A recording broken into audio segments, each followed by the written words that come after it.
네, 경제인사이트 이어가겠습니다. 4월이 오니까 완연한 봄입니다. 그리고 벚꽃이 이미 벌써 지려고 하는데요. 벚꽃 증시 많이 기대들을 하시는데 오늘 앞으로 어떻게 전개될지 궁금합니다. 86번가 정광우 대표 모시고 차분하게 얘기 나눠보겠습니다.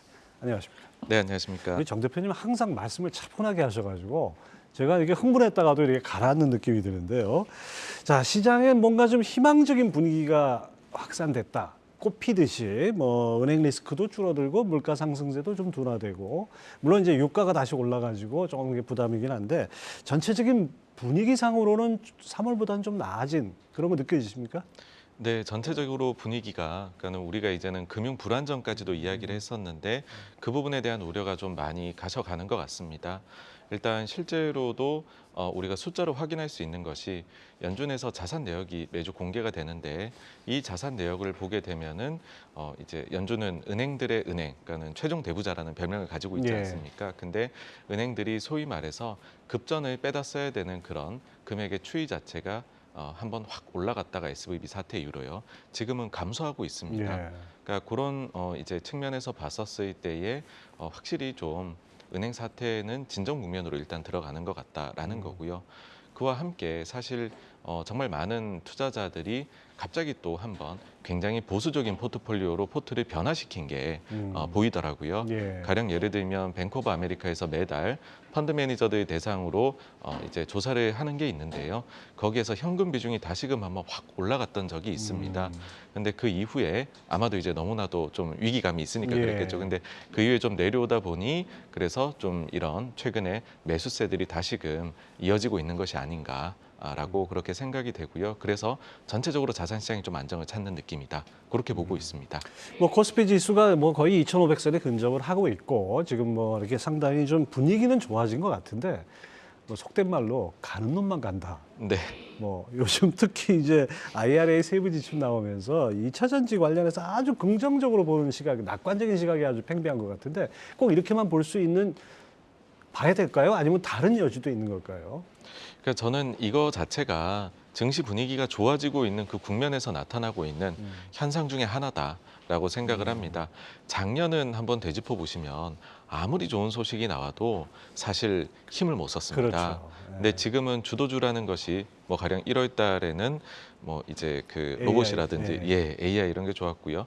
그 뒤엔 또 지금 배터리 그리고 또 은연중에 삼성전자도 계속해서 꾸물꾸물 올라가고 있고 이런 것들이 나오는 것 자체가 비록 내가 가진 주식으로까지는 온기가 못 왔다라고 하더라도 얼마든지 뭔가 이슈가 있으면 그것이 배당이 될 수도 있을 거고요, 이익이 될 수도 있을 거고요, 아니면 사업 진출 발표 이런 것들이 될 수도 있을 것 같아요. 근데 어떤 것이든지 있으면 지금의 시장 분위기는 그걸 인정해 주겠다. 긍정적으로라는 거여서요. 저는 그런 생각이 듭니다. 지금이라도 제일 많이 듣는 질문이 저도 2차 전지에 따라가야 되느냐인데 사실 지금까지 2차 전지가 없으신 분들이라고 하면 그러니까는 그 뭔가 성장성이나 밸류에이션에 심적으로 동의를 못 하셨던 분들이시다라고 생각을 해요. 그렇다라고 하면 굳이 불편한 마음으로 더 오르기 때문에 내가 저 종목을 꼭 사야겠어라고 하는 건 사실 투자에서 내가 모르는 분야에 대해서 발을 디디는 거거든요. 그거는 수익이 날 때도 많이 못 먹고요. 그다음 손실이 나기 시작하면 이걸 어떻게 처리해야 될지 어쩔 줄을 모르게 되는 상황이 됩니다. 근데 반대로 일단 상황이 한번 나아져서 내가 하고 있는 투자법을 고수를 하면 거기로 순환이 될 수 있는 지금 이제 환경은 충분히 만들어졌으니까 오히려 이럴 때일수록 저는 본인의 투자관을 지키면서 하시는 것이 오히려 뒤따라가다가 이것도 저것도 안 되는 것보다는 훨씬 낫지 않을까라고 생각을 합니다.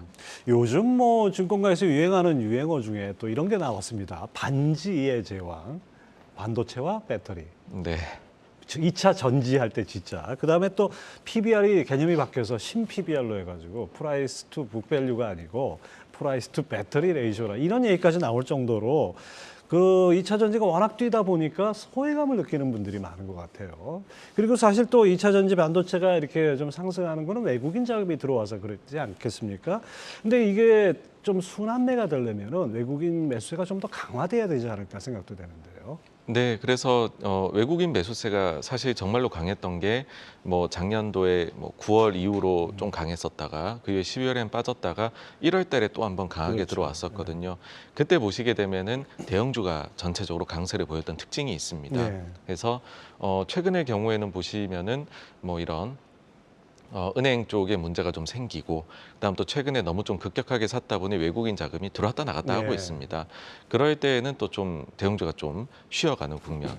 그래서 저는 그러면 앞으로는 어떤 국면이 좀 펼쳐지게 될까라고 했었을 때 지난 3월 달에 수출 데이터가 수출액이 그대로 만약에 4월에만 유지가 된다라고 가정을 해보면은요, 이제는 4월 달이 작년도에는 그런 상해 대봉쇄 이런 것들 때문에 네. 베이스가 굉장히 낮습니다. 그렇죠. 그래서 만약 그 정도 숫자만 나온다라고 하면 우리 수출이 지금은 매달 뭐 이제 10% 중후반 정도 전년 동월 대비 마이너스였었는데 같은 숫자만 나온다 하더라도 4월 달 수치는 전년 동월 대비 마이너스 5%.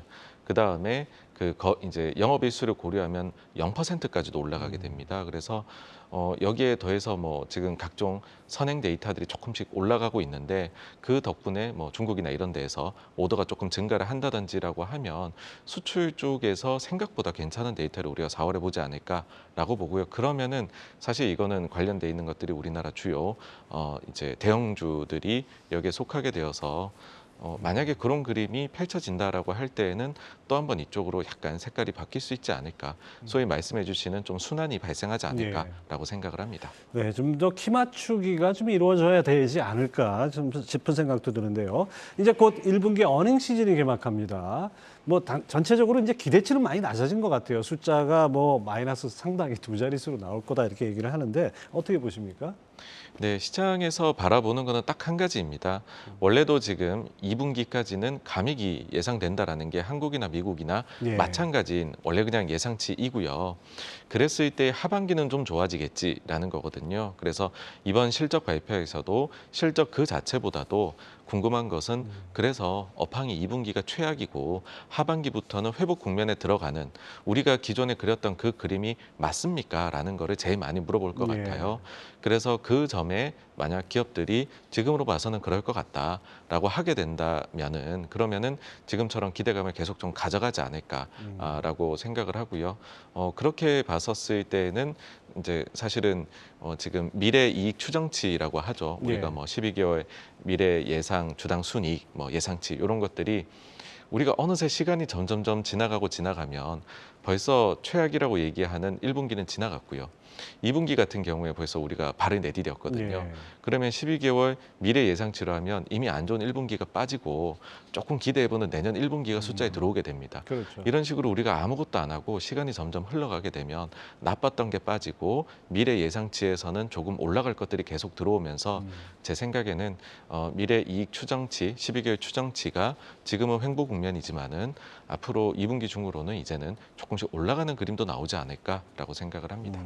사실 그 미래 이익 추정치 그것이 떨어지다 보니까 주가가 그대로 있어도 예상 PER이 엄청나게 높아져서 그것 네, 때문에 불안하다는 맞습니다. 분들도 많았는데 네. 이것이 턴업을 한다면은 주가가 그대로 있어도 PER이 낮아지게 되겠죠. 그러면 뭔가 좀 더 기대치가 높아질 것 같은데 그래서 이 어닝 시즌에 사실 보이는 숫자보다는 앞으로 전망이 중요할 것 같아요. 우리가 꼭 짚어봐야 될 굵직굵직한 기업들은 어떤 것들이 있습니까?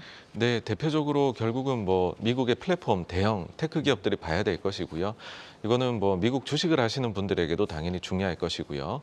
일단은 이슈가 되는 부분이라고 한다면은 인건비 쪽을 많이 줄여서 네. 이걸 가지고 과연 미래 투자나 아니면 주주환원책을 얼마나 진짜 할 수 있느냐라는 게 첫째일 거고 우리나라 주식에 투자하시는 분들에게도 이제 중요한 것이 그렇게 해서 미래 투자하겠다는 게 지금 제일 이슈가 되고 있는 게 챗 GPT를 비롯해서 AI 쪽이잖아요. 그렇죠. 실제로 이 AI 쪽을 우리가 구현해 내려면 정말로 반도체나 이런 쪽에 추가적인 투자가 과연 많이 필요한 것인지 이런 거에 대해서 질문이 아마 많이 나오지 않을까 네. 싶습니다. 그래서 여기에서 만약에 그 전형으로 뭔가 서버를 구축해야 되고 뭐 금액이 어느 정도 나올 것 같다 이런 것들이 나오게 되면 상당히 좀 좋게 반응을 하지 않을까라는 게 첫째이고요. 그리고 두 번째는 은행입니다. 그러니까 요거는 은행주가 없으시더라도 최근에 금융 불안을 야기시켰던 은행들, 우리가 지금 보고 있는 거는 그저 전체적인 데이터를 보고 있는 건데 그중에서 또 SVB처럼 혹시나 예. 문제를 일으킨 데가 1분기 그 높은 변동성 속에서 나왔을 수도 있잖아요. 뭐 지금 시장에서는 찰스 슈왑에 대해서 제일 궁금해하는 예. 것 같은데 그런 점들을 보면서 만약 이게 생각보다 큰 일이 없었구나라고 하면은 이제는 아마 1분기 실적 발표 끝나면 은행권의 이런 불안감에 대한 것들은 완전히 사라지게 되지 않을까라는 생각이 들고요.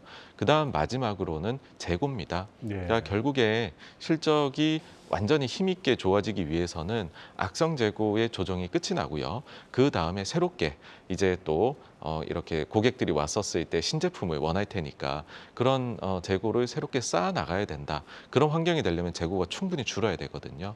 지금 소매업체부터 충분히 줄여 나가고 있는 상황인데 이제 소위 뭐 B2B 영업을 하는 그런 업체들까지도 이번에 마이크론이 보여준 것처럼 좀 재고가 줄어든다. 예. 그런 모습이 나온다라고 하면 저는 이제 실적 장세로 넘어갈 수 있는 채비를 완전히 잘 끝마친 것이다. 그렇게로 해석을 할 수 있을 것 같습니다. 네, 하여튼 보이는 숫자보다 앞으로 전망이 중요하다는 점 우리가 좀 주목해서 봐야겠는데요. 금요일에 삼성전자 1분기 실적 발표가 있습니다. 최근에 반도체 주가가 좀 반등을 하면서 어느 정도 이제 기대감이 있는데 이 시장 전망은 어떻습니까? 사실 그 예상치는 계속 내려오고 있고요. 그리고 그 예상치도 충족을 못 시킬 가능성도 있다라고 봅니다. 왜냐하면 어제 그 하이닉스에서 자금 조달 계획을 발표를 했듯이 반도체 쪽이 정말로 1분기에는 안 좋은 상황을 그렇게 지금 우리가 겪어 나가고 있거든요. 뭐 근데 이제 그 실적이 안 좋을 것이다라는 거에 대해 가지고서는 너무나도 잘 알고 있고 그보다는 또 앞서 말씀드렸듯이 정말로 그래서 우리가 기존에 봐왔던 2분기 여팡 바닥에 하반기에 이 부분이 좀 돌아설 수 있느냐라는 게 중요한데 사실 이번은 실적 속보치를 발표를 하는 거고 실적 세부 내역에 대해 가지고서 컨퍼런스 콜을 하는 그런 건 아닙니다. 그래서 오히려 이보다 좀 뒤에 있을 컨퍼런스 콜 하는 그 날이 훨씬 더 이제 실적 관련해서는 데이터들이나 중요한 정보를 많이 우리에게 제공해주지 않을까라고 생각하고 1분기 실적 발표는 안 좋았던 거를 그냥 확인하는 자리이다 그렇게 생각을 합니다. 네, 그렇군요. 자, 이번 주말과 다음 주에는 또 미국의 주요한 지표들이 줄줄이 발표가 됩니다. 특히 이제 이번 금요일 밤이죠. 미국 노동부의 신규 고용 지표가 나오는데 월가 예상이 뭐 3월 신규 고용이 23만 5천 명 이렇게 보고 있어요. 이게 적정합니까? 지금 두 가지를 다 잘해야 됩니다. 어떤 거냐 하면은 인플레도 안 왔으면 좋겠고 그 다음에는 침체도 안 왔으면 좋겠는 네. 거거든요. 그래서 만약에 한 가지만을 해야 된다라고 하면 고용 데이터가 어느 한 방향으로 딱 나왔을 때 높은 게 좋다, 낮은 게 좋다 이렇게 말씀드릴 수 있을 것 같은데요. 지금 두 가지를 다 해결해야 되는 상황에서는 이렇게 한 20만 명 초반 정도 나와주는 숫자가 그 중간에 우리가 소위 말하는 스위스팟이라고 얘기를 하죠. 그런 숫자로는 아주 적절하지 않나라고 생각을 합니다. 그래서 너무 이제 낮게 나오는 숫자도 안 좋고요. 너무 높게 나오는 숫자도 안 좋다. 뭐 요 정도 지금 예상치 정도가 딱 좋은 숫자이지 않을까라고 예. 보고 있고 그 정도에서 아마 발표되지 않을까라고 생각을 합니다. 예, 미국은 뭐 이 ISM 제조업 지수 이게 별로 안 좋게 나왔는데 중국은 또 완전히 좋게 나왔어요. 네, 이 부분은 맞습니다. 어떻게 비교를 해야 될까요? 중국이 좀 살아나는 건가요, 이제? 네, 그 구매 관리자 지수가 대표적으로 경기 선행 지표입니다. 그래서 많이들 최근에 특히 이제 침체 여부를 보기 위해서 보시는 분들이 많은데요. 근데 집계하는 곳이 다릅니다. 그러니까는 마켓에서 나오는 이제 그 PMI 지수가 있고, PMI가 있고요. 그다음에 미국의 경우에만 마켓도 있고 ISM에서 집계를 하는 PMI가 또 나옵니다. 그러니까 집계 기간이 다릅니다. 근데 마켓의 집계에 따르면은 유럽 그다음에 중국, 그다음에 미국 또 다른 나라들도 대부분의 경우에는 지금 최근 3개월 연속으로 예상치를 상회했고요. 예. 그리고 기준치인 50을 상회하는 좋은 숫자가 나왔습니다. 심지어 예. 미국의 3월 마켓 PMI는 잘 나왔습니다. 근데 ISM PMI가 잘 못 나온 것이거든요. 그래서 종종 이런 경우들이 있습니다. 근데 종종 이런 경우들이 있을 때에는 다른 나라들까지도 데이터를 이제 저희가 총괄적으로 바라보는데 예. 조금 요번에 나온 ISM 제조 PMI 숫자는 소위 말해 데이터로 치면 좀 튄 숫자가 나온 게 아닌가 아랫 방향으로. 그래서 몇 달치를 더 봐야 될 것 같다는 생각이고요. 그래서 요 한 달 가지고 우리가 얘기하기는 어렵다. 저는 뭐 그렇게 생각을 하고 있습니다. 네. 예. 예, 지금까지 86번가 정광우 대표와 함께했습니다. 말씀 감사합니다. 감사합니다.